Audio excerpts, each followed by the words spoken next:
Let's go ahead and let's add our second camera to our Matinee and start to animate that.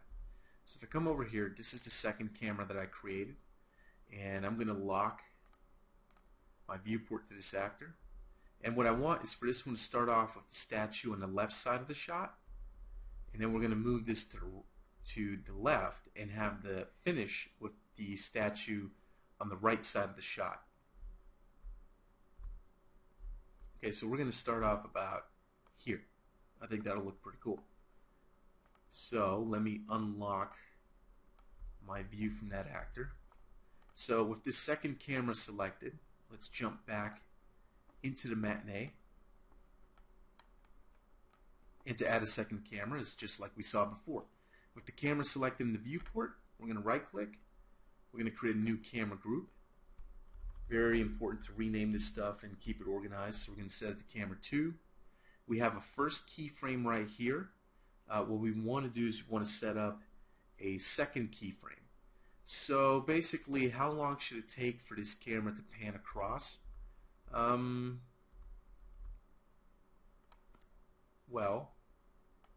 I'm going to animate this one a little bit differently, by the way. What I want to do is I want to move this camera. Now, I want to be careful here because if I move it now, it's going to move in world space. So see, the camera is facing that way. See how the widget is pointing this way? It points down at an angle like this. That's not going to work out well.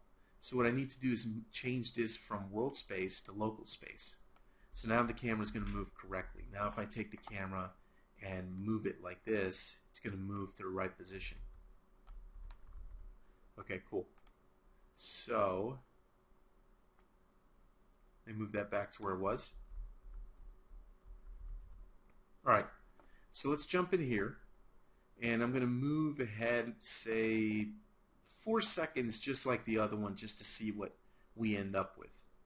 Okay? And one thing you want to make sure is that you have this movement track selected so that Unreal knows what you're trying to animate. Because you have so many tracks here in different groups, Unreal won't know what you're trying to animate. It won't know if you're trying to animate the FOV angle, the movement here, or something else. You want to make sure that these tracks, the correct track, is actually highlighted and selected. So I'm looking at the preview in the bottom right, and that's what I'm going to use to determine where I want to move this guy. So I'm going to move this, and by the way, I have grid snapping turned on. If I want more fluid movement, which is usually the case when doing camera animation, you might want to take grid snapping off. So I'll turn that off. And now I can move this perfectly exactly where I want. So I'll move this to about right here. So his hand is just barely in the shot. And we got the cool waterfall in the background. I'm going to jump back into Matinee. And again, with that track selected, I'll add a keyframe at 4 seconds. See that? Pretty cool. So now we have our animation. I'm going to tear this menu off just so I can scrub through the animation real quick. And you can see in the little preview window, there it is. In 4 seconds, our animation gets there. So let's hit loop and see what we've got. Pretty cool. Let's watch it again. And it's good to see this, 3-4 times or as many times as you need to really look at it, be picky about it, and kind of analyze it. I feel like this pan is a little bit too fast. So what I might end up doing is slowing it down by adding more seconds to it. It just feels like it's too quick. So I'm going to stop it. And what I'm going to do is I'm going to take this keyframe and I'm going to move it to let's double it up. Let's make it 8 seconds instead of 4.